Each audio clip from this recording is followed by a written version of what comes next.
Okay, okay. So yesterday we have spoken about in the last class we have spoken about something about the introduction of the legal aspect. Today we are going to talk about the Consumer Protection Act और इसमें हम कई सारे important aspects पढ़ेंगे, ठीक है? So ये हम आज पढ़ेंगे और एक next class में भी इसको इसी को पढ़ेंगे, ठीक है? तब ये हमारा जाके पूरा होगा, ठीक है? So any one of you, humble request to you that kindly read this out.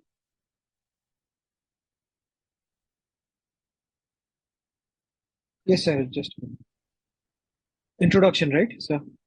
Yes. It is important to know what constitutes medical negligence. The doctor owes certain duties to the patient who consult him for illness. A deficiency in the duty results in negligence. A basic knowledge of how medical negligence is adjusted is in the various Adjudicated. It's not adjusted, it's adjudicated. Adjudicated in the various judicial courts of India will help a doctor to practice his profession without undue worry about facing the litigation for alleged medical negligence.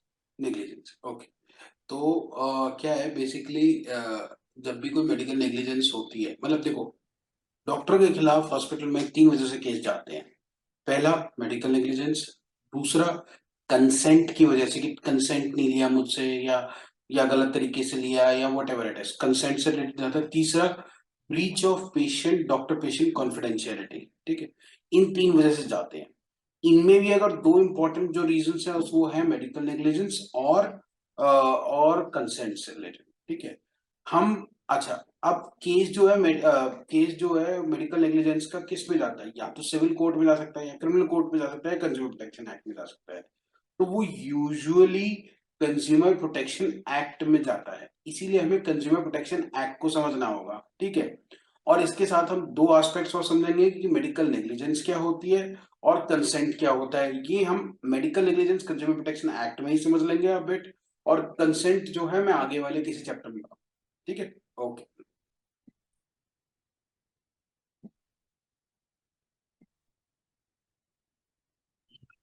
Indian society is experiencing growing awareness regarding the patient's right.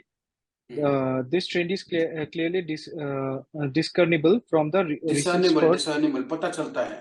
discernible from the recent spurt in litigation concerning medical profession or establishment liability claiming redressal of for the suffering caused due to medical negligence. Vitiated consent, sir. आप थोड़ा Vitiated zoom consent, vitiated मतलब ढंग से consent नहीं लिया हुआ. Sir थोड़ा सा जूम कर सकते हैं, दिखाई नहीं दे रहा है. अब ठीक है. हाँ sir. Vitiated consent and breach of confidentiality arising out of the doctor-patient relationship. मैंने बताया था आपको 3 वजह से ही जाते हैं, वो ये 3 वजह हैं. मेडिकल नेग्लिजेंट, विशिएटेड मतलब स्पॉइल्ड कंसेंट, ढंग से कंसेंट नहीं लिया हुआ, और ब्रीच ऑफ पेशेंट कॉन्फिडेंशियलिटी. और डिस्कर्नेबल क्या होता है? डिसर्नेबल पता चलता है, कहते हैं मतलब डिसर्नेबल, ये पता चलता है जैसे मतलब बोलते हैं ना कि यार ये उसकी इस बात से पता चलता है कि वो क्या करना चाहता है, ठीक है. कि वे जैसे बोलते हैं ना, हम आम बोलचाल की भाषा में बोलते हैं कि यार ये उसकी इस बात से पता चलता है कि वो इंटरेस्टेड नहीं है इस काम को करने में, ठीक है. उसकी काम Body ना language करने का इंटेंट बॉडी लैंग्वेज से पता चलता है. तो इस बात से पता चलता है, वो डिसर्नेबल होता है. Okay, sir. As of now, the adjudicating process with regards to medical professional liability, be it in a consumer forum or a regular civil or criminal court, considers common law practices relating to common law principles relating to negligence, vitiated consent, and breach of confidentiality. मैंने इस बारे में भी बात किया, या तो आप सिविल में डाल सकते हैं, क्रिमिनल में डाल सकते हैं, लेकिन मेजरली ये कंज्यूमर प्रोटेक्शन एक्ट में जाते हैं. Okay. In the context of obtaining processes, there is a deserving need for a two-pronged approach. One hand, the desirable direction points towards identification of minimum reasonable standards in light of the social, economical, and cultural context that would facilitate the adjudicators to decide the issues of professionals professional liability on an objective basis.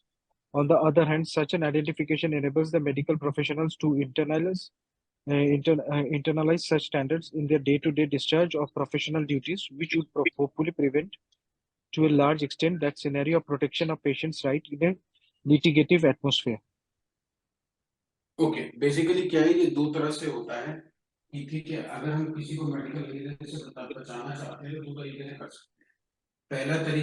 पहला तरीका ये है कि वो हम ये देखिए कि भाई हमारे मिनिमम रीजनेबल स्टैंडर्ड्स क्या है। ठीक है देखो सिंपल सी बात है अगर मैं आपको सिंपल तरीके से बात बताऊं मेडिकल नेग्लिजेंस क्या है। मेडिकल नेग्लिजेंस ये है कि कोई भी जो मिनिमम रीजनेबल स्टैंडर्ड्स है किसी बीमारी को ट्रीट करने के लिए ठीक है वो किसी ने नहीं करे। ठीक है इस वजह से क्या होता है उस आदमी का मतलब कोई नुकसान हो जाता है तो उसको बोलते हैं इसको क्या बोलते हैं इसको बोलते हैं हम कि भाई मेडिकल नेग्लिजेंस हो गया। ठीक है so what it is basically minimum reasonable standards और इनको इंटरनलाइज करें अपने डे टू डे अफेयर। सो अब अगर मुझे मेडिकल नेग्लिजेंस से बचना है तो मैं दो चीज करूं। पहले तो मैं हर एक चीज का ये आइडेंटिफाई करूं कि भाई इसका मिनिमम रीजनेबल स्टैंडर्ड्स क्या है इस बीमारी के। और एक बार मैंने ये पता कर लिया तो उसके बाद मैं ये पता करूं कि मैं इनको डे टू डे अपने काम में कैसे लेके आऊं ताकि क्या है मेरा कोई मेडिकल नेग्लिजेंस ना हो। ठीक है तो ये दो चीजें की जा सकती हैं। Are we all clear? Yes, sir. ठीक है तो मतलब identification of minimum reasonable standards and internalisation of the standards on a day to day basis. ठीक है अगर मैं ये दो चीजें कर लेता हूं तो मेडिकल नेग्लिजेंस होना बहुत दिक्कत है। मेडिकल नेग्लिजेंस नहीं होगी मेरे ऊपर। ठीक है ओके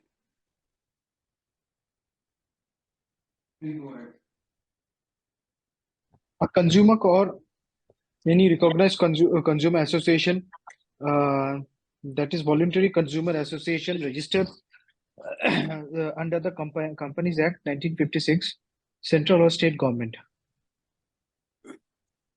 सो कंज्यूम कौन फाइल कर सकता है कंज्यूमर ये सब फाइल कर सकते हैं case. Okay Who is a consumer? A consumer is a person who hires or avails of any services for a consideration that has been paid or promised, or the partly paid and partly promised, or under any system of deferred payment, and includes any beneficiary of such services other than the person hires or avails of the services for considerations paid or promised, or under any system of deferred payment when such services are availed for of with the approval of the first mentioned person. This definition is wide enough to include a patient who merely promises to pay. Okay तो अब देखिए simple से कि consumer कौन है। पहला जो जिसने की अच्छा जिसने की कंसिडरेशन दी है कौन कंज्यूमर कौन है जिसने कंसिडरेशन दी है। अब कंसिडरेशन मतलब क्या होगा कंसिडरेशन मतलब होता है समथिंग इन रिटर्न। ठीक है कि भाई उसको रिटर्न में उसने कुछ दिया है। समथिंग इन रिटर्न मतलब ये कि पैसा हो सकता है कोई डॉक्टर के पास आता है कि मेरी ये सर्जरी कर दो ये लो मेरी गाड़ी की चाबी रखो गाड़ी रखो तो So ये I भी have a question. कंसिडरेशन है। Yes Can we consider patient as a consumer? Yes yes definitely एक केस हुआ था Indian medical association versus VP Shanta. उसमें सुप्रीम कोर्ट ने बोला था कि consumer patient is a consumer of health care Okay. Service. Okay तो कंज्यूमर कौन होगा कंज्यूमर वो होगा जिसने की कोई कंसिडरेशन दी है। कंसिडरेशन का मतलब क्या होता है something in return. Something in return का मतलब क्या है कोई पेशेंट है उसने ट्रीटमेंट वो कहता है कि मैं आपको 10,000 रुपये दे दूंगा मेरा ट्रीटमेंट कर दो वो भी कंज्यूमर है। वो कहता है कि ये मेरी बाइक की चाबी रखो और मेरा ट्रीटमेंट कर दो वो भी कंज्यूमर है। वो ये कहता है कि मैं आपको आपको जो है आपका यूरोप का टूर करा दूं वो भी कंज्यूमर है। मतलब बेसिकली अगर उसको But, कंसिडरेशन मिली है डॉक्टर को कंसिडरेशन मतलब एनीथिंग यूजुअली ये पैसा होता है usually it is money but अगर कोई ये बोलता है कि ये लो मेरी अंगूठी रखो और आप पेशेंट का ट्रीटमेंट कर दो, तो वो आदमी को डॉक्टर को कंसिडरेशन मिली है, इसलिए इसलिए इसको क्या माना जाएगा कि भैया पेशेंट जो है, patient is a consumer. Okay. अब बात ये आती है कि भाई इसने कंसिडरेशन, बेसिकली मेजरली कंसिडरेशन पैसा होता है। अब कंसिडरेशन किसी ने पे कर दी, दैट हैज बीन पेड, मतलब पे कर दी है, पूरी कर दी है, वो भी कंज्यूमर होगा। सेकेंडली, जिसने प्रॉमिस किया कि मैं आज नहीं कल कर दूंगा, वो भी कंज्यूमर है। पार्टली पेड पार्टली प्रॉमिस कि आधा अभी ले लो आधा कल दे दूंगा, वो भी कंज्यूमर है। ठीक है। Under any system of deferred payment, मतलब डिफर्ड पेमेंट मतलब जैसे सीजीएचएस के पेशेंट्स होते हैं, पीपीए के पेशेंट्स होते हैं, इसमें क्या होता है कि पेशेंट सर्विसेज आ जाता है लेकिन इसकी पेमेंट बाद में होती है। ठीक है।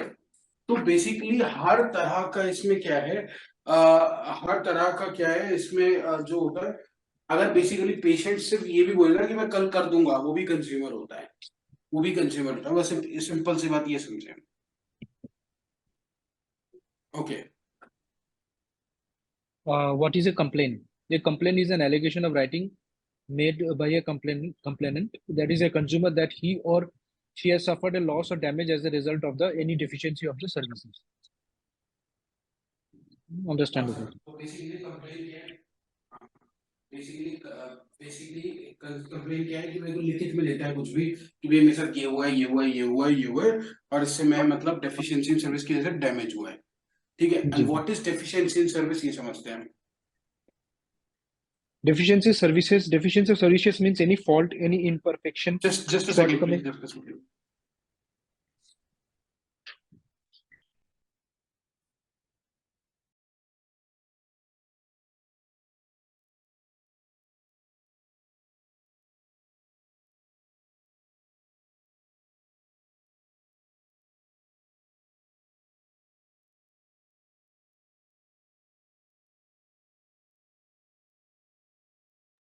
हेलो।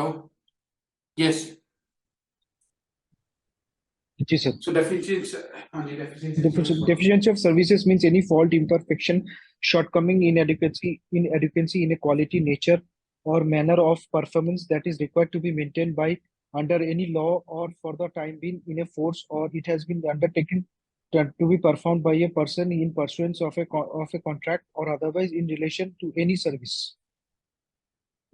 मुझे एक बात बताओ, कौन कौन है, अभी कितने लोग हैं? आप दो लोग हो, ठीक है। तो आप दोनों की क्वालिफिकेशन क्या है, सो दैट मैं उस हिसाब से बताऊं आपको। इसका मतलब, आ, आपने अभिषेक क्या किया हुआ है? सर मैं डॉक्टर हूँ और अभी एमएचए कर रहा हूँ। एमबीबीएस हो या बीडीएस हो? MBBS MBBS. अच्छा, ठीक ठीक है। अच्छा, अब प्रियंका आप? हाँ सर, मैं एमएससी माइक्रोबायोलॉजी। अच्छा अच्छा, ठीक ठीक है, तो मैं आपको समझ में आएगा इसका मतलब, फिर ना, फिर कोई इशू नहीं है। ठीक है। देखो, एनी फॉल्ट, कोई फॉल्ट हो जाए, ठीक है, जैसे मतलब जैसे मतलब हम कोई इम्प्लांट लगा रहे हैं, तो फॉल्टी इम्प्लांट लगे, मतलब सही तरीके से जैसे लगाया जाना चाहिए वो उस तरह से लगा नहीं है। आप समझ रहे हैं? मतलब उसको जहां पे जिस तरह से लगाया जाना चाहिए उस तरह से लगा नहीं है। या फिर आपने बहुत बार चीज देखा होगा, परफोरेशन हो जाती है, कोई कोई हम सर्जिकल प्रोसीजर कर रहे हैं और उसमें हम परफोरेशन कर देते हैं। ठीक है। या जहां तक वो जहां तक जैसे हमने वो इम्प्लांट लगाया, जहां तक वो जाना चाहिए था, जिस डेप्थ तक, वो डेप्थ तक गया नहीं। ठीक है, शॉर्टकमिंग। तो मतलब ऐसी कोई दिक्कत होती है तो उसको हम बोलते हैं deficiency in service. Deficiency in service हम इसको भी बोलेंगे, जैसे कोविड आया था, कोविड के टाइम पे सबको बोल दिया गया कि भाई मास्क पहने। अब एक आदमी जो मास्क पहन रहा, ठीक है, अब उस टाइम पे मास्क नहीं पहन रहा, डॉक्टर जो मास्क नहीं पहन रहा है, अगर अपने पेशेंट का ट्रीटमेंट कर रहा है, तो बाय लॉ, लॉ क्या है, मास्क पहनना है, और आप मास्क नहीं पहन रहे हो। ठीक है। So that is a huge problem. ठीक है। So it can be considered as a deficiency in service. आप समझे इस बात को? जी सर। चलिए नेक्स्ट, आपका वो वाला जो क्वेश्चन था। हाँ जी सर। बीपी शांत। Okay okay. The require the patient's rights to giving them the consumer status of the. Okay. The case is result of a medical negligence from medical profession. This landmark decision recognized patients' right through giving them the consumer status, where complaints could be lodged in the case of a deficiency in the field of medical services under the Consumer Protection Act 1986. The liability of doctor and hospital management arises when a patient is admitted. The standard duty of care must be maintained by the hospital. When a patient is admitted, he or she is considered as a consumer. The Supreme Court emphasized on the interest and the safeguard of the patients, which is given the utmost importance. I think आप समझ ही गए हो इसका मतलब self explanatory. जी जी। चलिए, Where is a complaint filed? Jurisdictions of filing forum on value of claim. District Consumer Dispute Redressal Forum, that is 1 crore or less. State Consumer Disputes and Redressal between 1 crore to 10 crores. National Disputes Commission Consumer more than 10 crores. Sir national dispute commission मतलब क्या, ये मतलब India level पे बोल रहे हैं sir? हाँ जी, India level पे देखो क्या होता है, जैसे हमारे कोर्ट्स भी हमने लास्ट क्लास में पढ़ा था। पहले होती डिस्ट्रिक्ट में एक कोर्ट होती है, फिर पूरे स्टेट में एक हाई कोर्ट होती है, फिर पूरे इंडिया में एक नेशनल कोर्ट सुप्रीम कोर्ट होता है। ऐसे ही सिर्फ कंज्यूमर प्रोटेक्शन एक्ट से रिलेटेड उन्होंने कंज्यूमर फोरम बनाया हुआ, मतलब कंज्यूमर कोर्ट्स बनाई हुई हैं। हर डिस्ट्रिक्ट में एक है और उस स्टेट में एक है, स्टेट का है, और क्या बोलते हैं पूरे इंडिया लेवल पर एक है national consumer dispute redressal commission. But इसमें एक चीज और है कि ये सिर्फ कंज्यूमर केसेस देखते हैं। अगर कोई नेशनल, जैसे मतलब डिस्ट्रिक्ट में के फैसले से मैं खुश नहीं हूँ तो मैं स्टेट जा सकता हूँ, स्टेट के फैसले से खुश नहीं हूँ तो मैं नेशनल जा सकता हूँ। अगर मैं नेशनल की भी उससे खुश नहीं हूँ तो मैं सुप्रीम कोर्ट जा सकता हूँ। ठीक है, मैं सुप्रीम कोर्ट में जा सकता हूँ। ठीक है, और ये इसी तरह से होता है। ठीक है, चलिए सर ये जो कोर्ट्स होते हैं ये अलग कोर्ट्स होते हैं सर? मतलब सर देखो ऐसा होता है कि हर डिस्ट्रिक्ट में कोर्ट का कॉम्प्लेक्स होता है। कॉम्प्लेक्स मतलब जैसे शॉपिंग मॉल देखता है, वहाँ पे अलग अलग दुकानें हैं, एक मोबाइल की दुकान है, कपड़े की दुकान है, खाने की दुकान है, ये दुकान है। ऐसे ही वो अलग अलग मतलब जो वो कोर्ट्स का मॉल होता है, जैसे हर डिस्ट्रिक्ट में कोर्ट्स का मॉल होता है, ये समझ लो आप। एक है जो सिर्फ और सिर्फ 490 है, मतलब दहेज प्रताड़ना से केसेस देखेगा। एक है जो डाइवोर्स केसेस देखेगा, एक है जो कंज्यूमर केसेस देखेगा, एक है जो क्रिमिनल केसेस देखेगा। ऐसे होते हैं अलग अलग। ठीक है, मतलब बेसिकली वो कमरा होता है, एक कमरा होता है, उसी को ये कोर्ट बोलते हैं। ठीक है, और वो पूरे इतने सारे कमरे जो होते हैं उसको बोला जाता है कोर्ट कॉम्प्लेक्स। कोर्ट कॉम्प्लेक्स नहीं, एक्चुअली सर मतलब कंज्यूमर का कोर्ट अलग अलग होता है ना सर? मतलब जैसे नॉर्मल एक कमरा होता है, उस कमरे में ही होता है। ठीक है, उसको कंज्यूमर प्रोटेक्शन एक्ट की जानकारी होती है। ठीक है, और वो जो कमरा होता है उसको वो कोर्ट। ओके, ठीक है, हाँ मतलब, और जो आदमी वहाँ पे जज होता है वो उसकी कोर्ट होती है, मतलब बेसिकली। मतलब जो हाई कोर्ट है, जो दिल्ली हाई कोर्ट है, तो उसके अंदर ही वो अलग से डिपार्टमेंट रहेगा जो सिर्फ कंज्यूमर के केसेस बिल्कुल वो करेगा। ओके आप समझ में आ रहा है, ठीक उसी है। तरह से। ठीक है, अब जैसे क्या है दिल्ली हाई कोर्ट में सपोज करो जगह नहीं है, सपोजिटली, तो क्या करेंगे, दिल्ली में कहीं जगह देखी, कहीं खाली जगह थी, तो वहां पे उन्होंने क्या बना दिया, अपना दिल्ली का स्टेट कंज्यूमर कोर्ट बना दिया। जी सर, एक्चुअली मैंने एक केस किया था वो सैमसंग के ऊपर, तो वो उसके लिए मुझे गुड़गांव जाना पड़ता था, विकास सदन। वहाँ पे इन लोगों का सिर्फ कंज्यूमर के नहीं तो आपने प्रोडक्ट कहाँ खरीदा था, वो उसकी ज्यूरिडिक्शन पे इस पे डिपेंड करता है।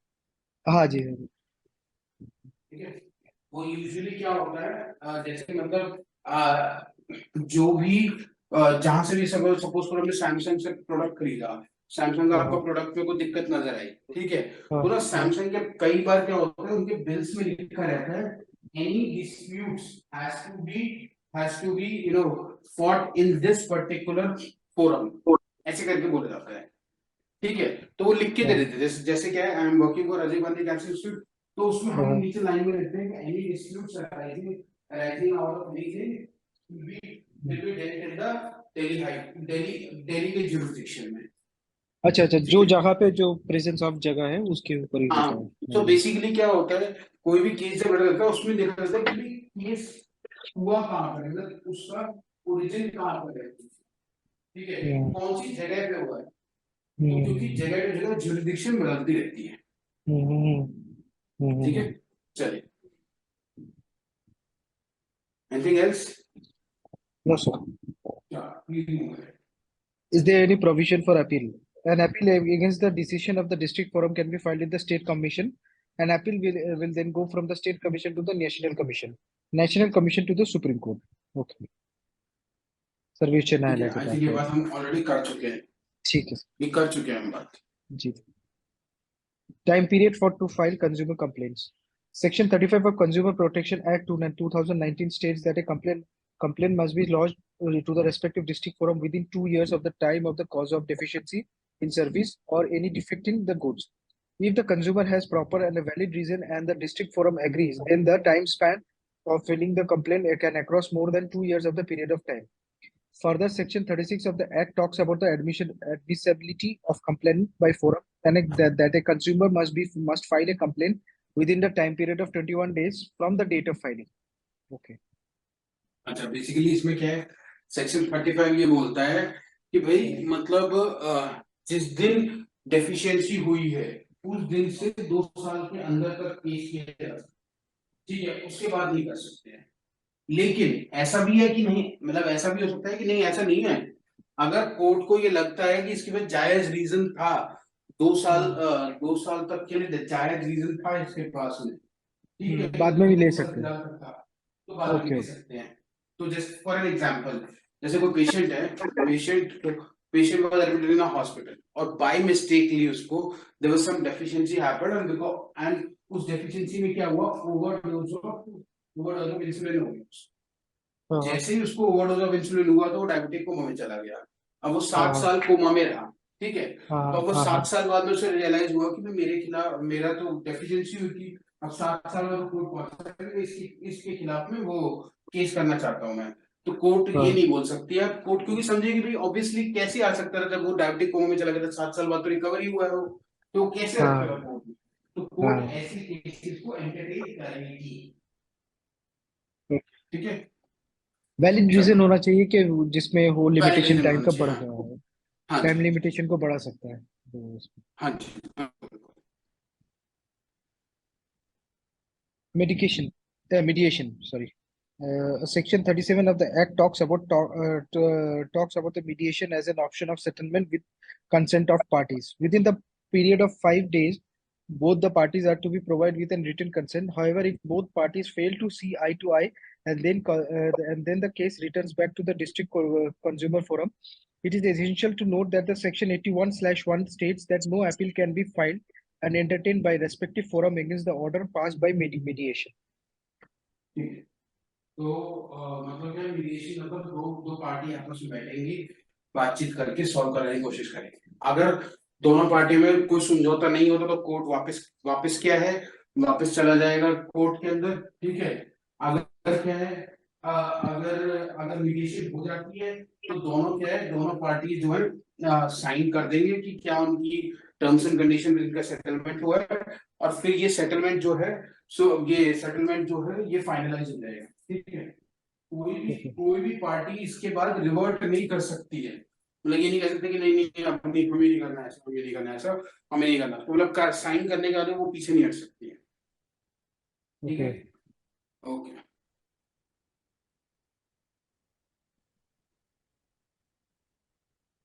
Yes please. Review application. Section 40 of Consumer Protection Act 2019 states that if the consumer is not satisfied with the order given by the District Consumer Forum, then a review application can be filed by the consumer within the time period of 30 days from the pronouncement of the order. Okay, the 30 days limitation period जो time period दिया जाता है review करने के लिए. Further, Section 41 of Consumer Protection Act 2019 states that if the consumer is still not satisfied with the order given by the review application, then they can take up the state commission within 45 days from the date of pronouncement of order. Sir मतलब self ये है कि explanatory. मतलब ये जो district court से भी satisfied नहीं हो तो 30 दिन के अंदर उसको फाइल करना पड़ेगा हाँ लिमिटेशन हाँ के हाँ लिए, हाँ, ठीक है। उसके बाद अगर मतलब वो विद इन, वहां से भी स्टेट नहीं होता तो उसके उसके आगे जा 45 दिन सकता में, है। अच्छा उसके, ये तो सर बड़ा लंबा चलेगा फिर एक तो दिन से। होता है वो तो, मतलब क्या, इंडिया में केसेस लड़ना जो है ना, हरासमेंट हाँ है अपने आप में। हाँ वो तो पता है। मैं आपको एक बात बता दूं, हाँ, कोई एक आदमी जो है, मतलब हाँ, हरासमेंट होता है कि केस को लड़ना, इसीलिए लोग हम्म, क्या कहते हैं, लोग आम हम्म, इंसान की भाषा में बोलते हैं कि पुलिस और वकील सिर्फ भगवान बचा है। ठीक है, अच्छा अच्छा अच्छा किसी अच्छा। भी ऐसे झगड़े में कोई नहीं पड़ना चाहता, क्योंकि सब जानते हैं कि हमारा जुडिशियल प्रोसेस बहुत स्लो है, सर बहुत फास्ट स्लो ट्रैक है, कोर्ट नहीं स्नेक होता है पेस पे क्या? चलता है। फास्ट ट्रैक फास्ट, कोर्ट होता है, ऐसा नहीं है, बट वो हर चीज के लिए फास्ट ट्रैक कोर्ट नहीं होता है। जैसे क्या होता है, ओके रेप केसेस के लिए फास्ट ट्रैक कोर्ट होता है, ठीक है। क्राइम अगेंस्ट विमेन जो है, उसको बहुत ज्यादा इंपॉर्टेंट दी जाती है, उस पर फास्ट ट्रैक कोर्ट बनाया है, ठीक ओके। है। वो छोटा मोटा और वो सिर्फ क्रिमिनल मैटर्स नहीं है, fast track court civil matters नहीं है। सिविल मैटर्स सिविल का हमने मैटर्स में, last last last civil matters का हमने बात किया था कि भाई जिसमें सिर्फ कॉम्पेंसेशन मिलता है, बस वो ये। क्रिमिनल मैटर्स में थोड़ा फास्ट ट्रैक हो सकता है, लेकिन वो भी सिलेक्टेड कुछ हैं, जैसे कि ओके ओके। मतलब कोई रेप केसेस वगैरह होते हैं, तो उनमें वो क्राइम अगेंस्ट वुमेन होता है, मर्डर केस होता है, तो उसके अंदर वो मदद करता हम्म। तो अच्छा। अगर एक किसी का गलती से मतलब हॉस्पिटल के ऑर्गेनाइजेशन की वजह से किसी गलती से अगर किसी पेशेंट का डेथ हो गया तो वो भी ऐसा ही है। लंबा चलेगा? हम्म देखिए वो तो जो प्रोसेस, देखिए क्या है प्रोसेस, जो है प्रोसेस फॉलो, जो प्रोसेस है लंबा क्या नहीं। कोई भी केस जब जाता है, तो कोई भी केस जो होता है, ये जाता है पहले डिस्ट्रिक्ट के कोर्ट के पास, ठीक है। अब डिस्ट्रिक्ट कोर्ट जो हाँ। पूरा सुनती है, समझती है, ठीक है, सुनने समझने के बाद में फैसला देती है, ठीक है। अब क्या होता है, वो मतलब डिस्ट्रिक्ट कोर्ट से अगर अगर अगर कोई सेटिस्फाइड नहीं है डिसीजन से, तो वो हायर कोर्ट में जाता है, हाई कोर्ट में जाता है, ठीक है। अब क्या होता है, हाई कोर्ट में लास्ट क्लास में बताया था कि वहां पे जजमेंट चैलेंज होता है। जजमेंट मतलब कि कोई भी जो मतलब डिसीजन पे कोई कोर्ट कैसे आएंगे, जज उस डिसीजन पे कैसे आया, उसे लिखना होता है पूरा, शुरू से लेकर लास्ट तक लिखना होता है कि मैं इस डिसीजन पे कैसे आया। अब क्या होता है कि वो हायर कोर्ट में जजमेंट जाता है, चैलेंज होता है। तो चैलेंज होने के बाद में उसको उसको क्या है, उसको पहले कोर्ट एक्सेप्ट करता है कि हाँ इसमें कुछ ऐसा माल है जिसको कि जिसको कि हम हमें देखना चाहिए, ठीक है। कि मतलब ऊपर वालों ने नीचे वालों ने ढंग से देख नहीं पा, वो जब ही एडमिट होता है केस, अदरवाइज वो एडमिट ही नहीं होता है केस, ठीक है। बट क्या होता है, वही वाली बात है, जिसके पास ज्यादा पैसा होता है वो ऐसे वकील हायर करता है कि ऐसी ऐसी बातें उसको निकाल दी जाती है, इसमें कोर्ट को सुनना ही पड़ता है। तो उसे बोलते हैं, आप बोलते हैं वैसे बोल जाता है ये बात कि भाई जिनके पास पैसा होता है वो तो केस को बहुत सीधे कर देता है, ठीक है, उसमें बहुत ज्यादा दिक्कत नहीं होती है। बट ये प्रैक्टिकल प्रैक्टिकल सिनेरियो बता रहा हूँ मैं आपको, बट लीगल सिनेरियो सिर्फ यही है कि जो प्रोसेस है हैज टू बी फॉलोड, जो प्रोसेस है उसको उसी तरह से फॉलो किया जाना चाहिए। Are we all clear? Yes sir. लंबा चलता है, मतलब कोई केस 5 7 10 साल तो कहीं नहीं है, ये ऐसे नहीं होता कि मिनटों में फैसले होते हैं। ये सब मूवीज में दिखाते हैं, मूवीज में क्या हुआ कि कल रात को एक्सीडेंट हुआ, आज सुबह जो है उसकी उसकी गवाहियां चल रही है आपस में। मतलब कोर्ट में गवाही के प्रोसेस तक पहुंचने में ही कम से कम 2 से 3 साल लग जाते हैं, गवाहियों के प्रोसेस तक ही पहुंचने में। जैसे दिखाते हैं ना कि भाई सामने वाला, आपको पता होगा there are two things, one is for examination, one is for cross examination. जब मेरा वकील मुझसे क्वेश्चन पूछ रहा है, दैट इज फॉर एग्जामिनेशन। जब मेरा वकील सामने वाले से क्वेश्चन पूछ रहा है, तो क्रॉस एग्जामिनेशन, ठीक है। मतलब ये लगाओ कि ये हम फिल्मों में क्या देखते हैं कि क्रॉस एग्जामिनेशन, कल कुछ हुआ, आज एग्जामिनेशन, मतलब आज क्रॉस एग्जामिनेशन हो रहा है, ठीक है, मेरा वकीलों से। प्रैक्टिकली ये जो प्रोसेस है, ये कम से कम नहीं तो 2 से 3 4 साल तक जाके होता है, 4 साल लग जाते हैं इसको ठीक है। तो it's a slow process but it's a process. Okay, चलिए पढ़िए।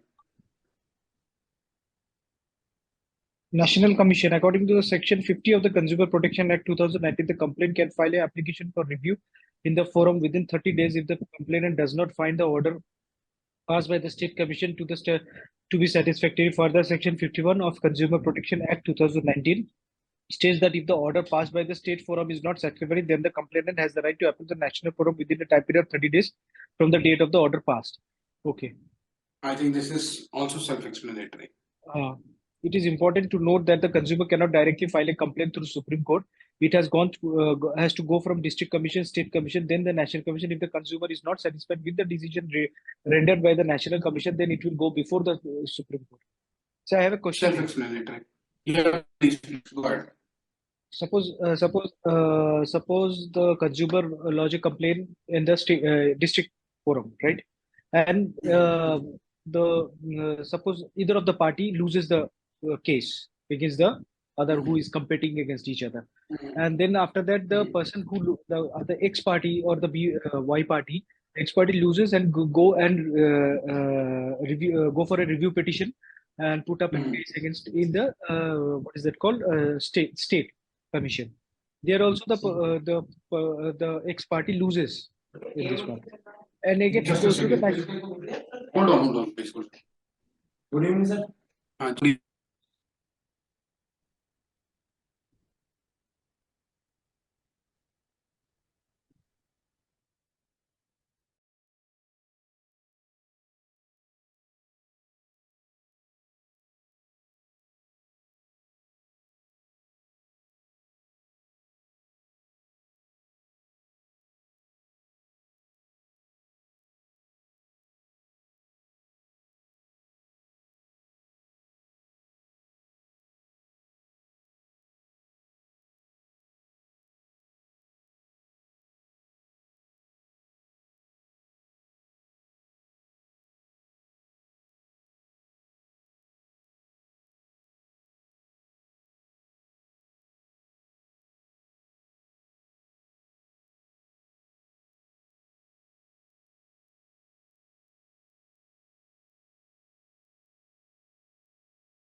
हाँ जी, आप पूछ रहे थे कुछ question please. Sir, but like if something happens like the same, like suppose that X party loses in the district forum and it goes to the state forum as well, and then it loses in the state forum as well, and then goes to the national commission. There also the X party loses in front of the Y party. And is he eligible to go to the Supreme Court? Hey, who? Suppose X and Y. There are two parties, A and B. Hold on. Not X and Y because X party कुछ और होता है, A और B party. Party A और B. Okay. District में गए, party A जीत गई। Party ठीक जीत है, गई, ठीक है। हाँ हाँ। बी इस बात से गुस्सा हो जाता है, वो स्टेट में चला जाता है उस ऑर्डर के खिलाफ में, उस जजमेंट के खिलाफ में। जी फिर जी से स्टेट में भी ए जीत जाता है जी फिर वो नेशनल में चले जाते हैं, उसमें भी ए जीत जाता है। ठीक है, जी। तो क्या उसके बाद हाई कोर्ट जाए, जिसका ये पूछ रहे हो आप? सुप्रीम कोर्ट जाने की जरूरत, मतलब सुप्रीम कोर्ट वो अलाउ करते हैं सुप्रीम कोर्ट ये केस आने के हाँ लिए हाँ नेशनल हाँ, प्रोफेशनल? बिल्कुल बिल्कुल अलाउ करता है सुप्रीम कोर्ट, बिल्कुल 100% अच्छा, अलाउ करता मतलब no matter the judgement is same और नॉट, मतलब वो अगर जीत जाता है फिर भी है। वो उससे भी। फर्क नहीं पड़ता, उससे फर्क ओके। नहीं पड़ता है। पर क्या होता है कि बस एक मतलब इस बात से फर्क नहीं पड़ता, देखो at the end of the day matter कोई भी चीज होता है फैक्ट्स से डिफर होता है। भाई हाँ ऐसा हो तो सकता है कि डिस्ट्रिक्ट डिस्ट्रिक्ट में वो सब फैक्ट्स ही ना देखे हो, ऐसा हो सकता है कि स्टेट ने वो फैक्ट्स ना देखे हो, ऐसा हो सकता है नेशनल ने वो फैक्ट्स ना देखे हो। तो इसलिए तो आप जा रहे हो, आप वही तो बताने के लिए जा रहे हो वहां पे। ओके, मैं समझ गया। मतलब वो उसका चांसेस रहता है जीतने का, राइट, सुप्रीम कोर्ट में भी हाँ जाके? हाँ हाँ, देखो जीतने का चांसेस जब होता है जब आप सही हो, ठीक है, आप लीगली भी सही हो और वैसे भी सही हो कि भाई मैंने मैंने क्या करा, मैंने मेरे मेरे कुछ एविडेंसेस थे, मैंने डिस्ट्रिक्ट कोर्ट को दिखाए, डिस्ट्रिक्ट कोर्ट ने वो देखे ही नहीं, अरे इसको बिना देखे ही उनको ये डिसीजन दे दिया, ठीक है, मैंने दिखाए भी उन्होंने देखे ही नहीं, फिर मैंने स्टेट में दिखाया, स्टेट वालों ने भी देखे, फिर मैंने मतलब नेशनल में दिखाया, नेशनल वालों ने देखे, इसलिए तो आया हूँ सुप्रीम कोर्ट में। मतलब ऐसा कुछ हो सकता है ओके। ना, या फिर ऐसा भी हो सकता है कि भाई तब आपके पास में कुछ एविडेंस नहीं थे, ठीक है, अभी जब अभी इसका एविडेंस आ जजमेंट गया आ वहाँ। गया, हाँ, एविडेंस ओके ओके। आ गए, तो इसलिए मतलब हाँ, तो ऐसा भी होता है, बहुत सारी चीजें होती है, ठीक बट है जा ठीक है। सकते हैं, वो इसीलिए ऐसा प्रोसेस बनाया है, इसीलिए ऐसा चीजें बनाई गई है। Okay. Yes What please are the go pow ahead. what are the powers of the consumer redressal forums? The forums have a variety of powers. The summoning and embracing, enforcing of the attendance of any defendant or witness. Hold on hold Witness on with, hold on hold on hold on, एक एक करके बढ़ना है basically. Consumer forum किसी को भी सम्मन सम्मन मतलब बुला सकती है लोग, और उनसे बोल सकते हैं कि ये जो भी आपसे जो सवाल पूछा जाएगा उसका जवाब दीजिए, और hmm, और आपको ओथ और एफिडेविट पर ये जवाब देना है, ठीक है, hmm, चलिए ये कर सकते हैं consumer. Next. okay. The discovery and production of any document or other material object producibly as evidence. हाँ, तो वो कोई भी ऑब्जेक्ट को वो प्रोड्यूस करने के लिए बोल सकती है कि एविडेंस की तरह, ठीक है, आगे। Mhm. The reception of evidence on affidavits. तो बेसिकली कोई भी एविडेंस अगर आता है उनके पास में तो वो एफिडेविट पे मांग सकते हैं। एफिडेविट का मतलब क्या होता है, जैसे हम बचपन में मम्मी कसम खाते थे ना, तो ये उस तरह की मम्मी कसम है, बट इसका मम्मी हाँ। कसम का कॉन्सिक्वेंसेज होते हैं। अगर आपने गलत खाई है ये, तो आपको इसके खिलाफ सीरियस मतलब आपकी जेल भी हो सकती है। आप 2 मिनट देंगे प्लीज मेरे को। Mhm. हेलो। हाँ जी sir. The reception of evidence on affidavits. Okay. The summoning of any expert evidence or testimony. Hello. Hello.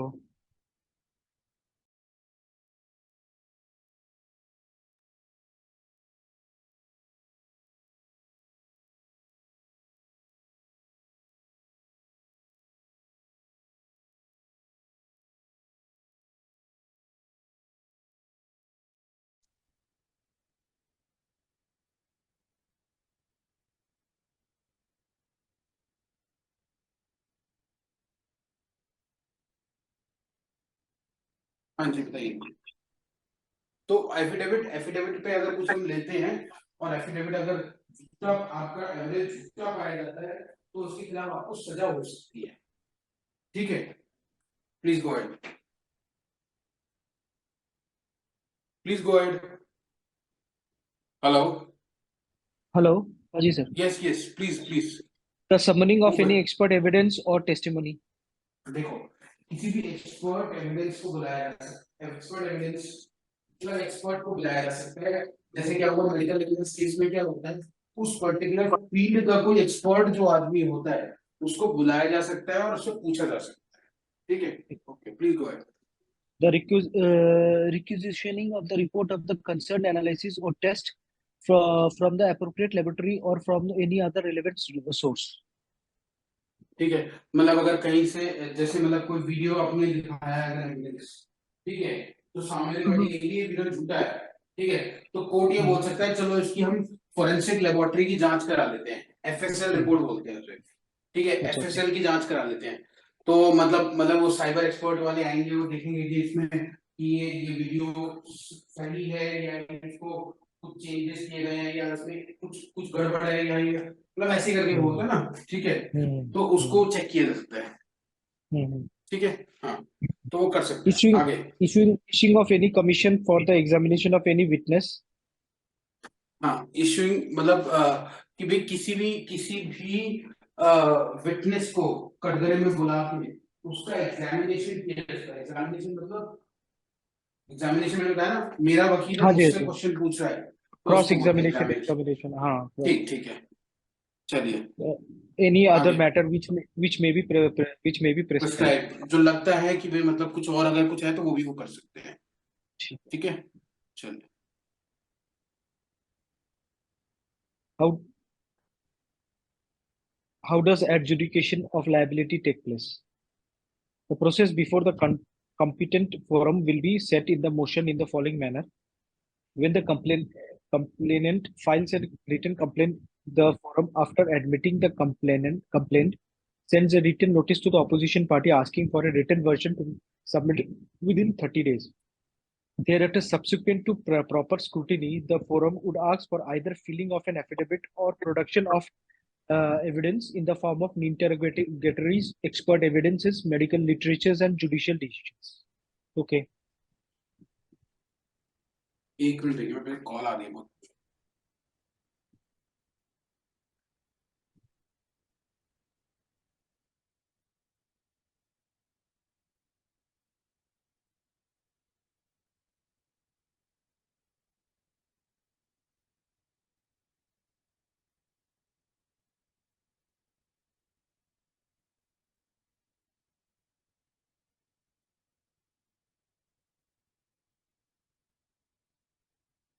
अभिषेक, अभिषेक, हाँ हाँ हाँ, बढ़ता एग्जाम बढ़ता। एग्जाम कब है हमारी? एग्जाम पता नहीं, शायद नहीं आई दिसंबर क्या? एंड जनवरी में होगा शायद। अभी तक तो बताया नहीं, वो तो पूछना पड़ेगा उन लोगों की, पता नहीं जब तक यूनिवर्सिटी से नोटिफिकेशन नहीं आएगा। हम्म, सेकंड सेमेस्टर के रिजल्ट का क्या सीन हुआ पता नहीं चला। तो भूल ही गई थी। बस बस। थोड़ा ज्यादा गैप हो गया ना इस टाइम, किस चीज का? एग्जाम के बाद क्लासेस हाँ का। जी हाँ जी, बताइए बताइए बताइए प्लीज। तो तो बेसिकली क्या है मतलब ये ना क्या होता है, जब भी कोई केस होता है तो सारे इंटेरोगेटरीज, एक्सपर्ट एविडेंस, उन सबको लिया जाता है, मेडिकल लिटरेचर उन सबको लिया जाता है, और उसके बाद ही उस पर बहस होती है, ठीक है, जी सर। ओके। अब मेडिकल नेग्लिजेंस क्या होता है ये पढ़ रहे हैं हम। Negligence is simply the failure to exercise due care. The three ingredients of negligence are as follows. The defendant owes a duty of care to the plaintiff. The defendant has breached this duty of care. The plaintiff has suffered an injury due to this breach. Okay. अच्छा, देखो पहले हमें समझना है medical negligence क्या होता है, ठीक है। हम ये सबसे इम्पोर्टेंट टॉपिक है, इसको मैं 10 मिनट में समझाऊंगा, फिर हम आज तक खत्म करते हैं, ठीक है। सो मेडिकल नेग्लिजेंस क्या होता है? मेडिकल नेग्लिजेंस 3D भी बोलते हैं और 4D भी बोलते हैं। 4D समझते हैं हम। 4Ds of medical negligence. पहला डी, डॉक्टर ओज अ ड्यूटी, ठीक है। दूसरा डी, डेफिशिएंसी इन ड्यूटी। तीसरा सर डी, सुनाई नहीं दे सर, आपका आवाज दूर फेबल हो रहा है, क्या बोले अच्छा पहले डी? मैं दोबारा बोलता हूँ, पहला डी डॉक्टर ओज अ ड्यूटी, ओके ठीक है। दूसरा D, there is a deficiency in duty. ठीक है तीसरा D, there is a damage occur to the patient. ठीक है चौथा D, there the damage is directly related to the deficiency of the duty. Okay चारों डी समझ में आ गए? जी सर। ठीक है।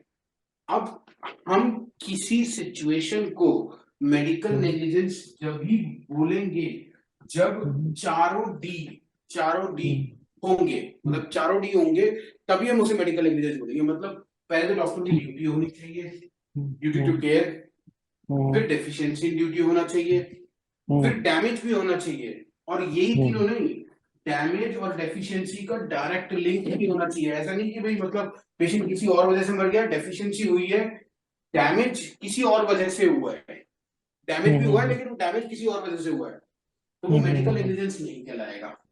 चारों डी होने चाहिए। मैं आपको एग्जांपल देता हूँ, आपने कबीर सिंह मूवी देखी है? जी सर। ठीक है, कबीर सिंह मूवी में मेडिकल नेग्लिजेंस की बातें हो रही थी, तो हम उसी से करते हैं।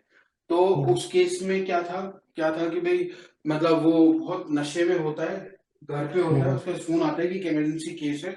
उस इमरजेंसी केस को ट्रीट करने के लिए वो उसका नर्स का कॉल आता है, वो कहता है कि मैं अभी ड्यूटी पे नहीं हूँ, मैं बहुत शराब पी रखी है, मैं नहीं आ सकता। तो वो थोड़ा इंसिस्ट करती है कि भाई आप आ जाओ। ठीक है, अब जैसे ही एक डॉक्टर हॉस्पिटल के अंदर आ गया, तो duty to care exist, duty of care होती है उसमें। ठीक है, now was there any deficiency in duty? Yes, there is a deficiency in duty कि वो नशे में सर्जरी कर रहा है। Third D, was there any damage occurred to the patient? Movie में तो कुछ भी नहीं दिखाया तो डैमेज हुआ था। ठीक है, जब डैमेज नहीं हुआ था तो फोर्थ डी का मतलब ही नहीं, तो इसका मतलब वो मेडिकल नेग्लिजेंस नहीं था। तो मैं इसका मतलब ये बोल रहा हूँ कि कोई भी आदमी आए और मतलब नशे में आके कुछ भी उल्टा सुल्टा काम करके चला जाए, ये बोल रहा हूँ मैं? नहीं। नहीं, वो तो ब्रीच ऑफ एथिक्स हो गया ना। हाँ, सो बेसिकली डिसिप्लिनरी एक्शन तो उसके खिलाफ हो सकता था, बट उसको मेडिकल नेग्लिजेंस नहीं बोलेंगे। हाँ, उसकी वजह से कोई डैमेज नहीं मेडिकल हुआ, कोई नेग्लिजेंस पेशेंट की डेथ नहीं हाँ हुई। हाँ, तो medical a disciplinary action can be initiated against the doctor, but doctor. it will not be called as a medical negligence। इसको मेडिकल नेग्लिजेंस नहीं बोलेंगे कि बंदे को मेडिकल जी नेग्लिजेंस कर दिया इसने। जी जी जी। ठीक है, आर जी बी sir. All clear with this? जी सर। आप समझ गए अच्छी तरह से? Yes sir. जैसे मैं एक और एग्जांपल देता हूँ, जैसे कोई पेशेंट है, ठीक है, वो डॉक्टर को उस पर सर्जरी करनी है। ठीक है, जी। अब क्या हुआ, डॉक्टर ने अपना सर्जिकल हैंड वॉश नहीं किया और उसने ऐसी सर्जरी कर दी। अब क्या हुआ, क्योंकि उसने ऐसी सर्जरी कर दी तो सैनिटेशन प्रॉपर मेंटेन नहीं हुआ, और बिकॉज ऑफ दैट पेशेंट को इन्फेक्शन हो गया, और इन्फेक्शन होने की वजह से उसका जो है मेडिकल बिल ज्यादा हो गया। ठीक है, और जो उसको परेशानी हुई वो अलग हुई। ठीक है, तो क्या कोई मेडिकल नेग्लिजेंस है? पहली बार, was in duty to care? Yes, क्योंकि डॉक्टर वहां पे था और उसको ठीक है, was in deficiency in duty? Yes, कि उसने प्रॉपरली सैनिटेशन नहीं करा हाथ का। Was in damage occurred to the patient? Yes, उसको इन्फेक्शन हो गया। ठीक है, was infection caused was because of the deficiency? Yes, तो in that case it will be called as a medical negligence. ठीक है, तो स्टैंडर्ड ऑफ केयर क्या है? स्टैंडर्ड ऑफ केयर की हमने बात की थी कि कोई जो मिनिमम रीजनेबल स्टैंडर्ड क्या है कि भाई कोई भी पेशेंट जो है जिसके ऊपर सर्जरी की जा रही है, ठीक है, वो डॉक्टर अपना हाथ जो है बहुत अच्छे से सर्जिकल हैंड वॉश करे उस चीज। इस हर डॉक्टर को करना चाहिए, इररिस्पेक्टिव ऑफ एनी डॉक्टर। अगर किसी डॉक्टर ने नहीं किया, so has fallen below the standards, reasonable standards. जी सर। ठीक है, जी सर। तो इसको बोलते हैं medical negligence. Any doubt? No sir. ठीक है, चले। सो आज हम अपना यहीं पे खत्म करते हैं, ये आगे देख लेते हैं। ठीक है, आज हम अपना यहीं पे खत्म करते हैं। हम ठीक। मोस्ट प्रोबेबली कल लेक्चर लेंगे, कल हम 7 से 8 एक लेक्चर करेंगे शायद।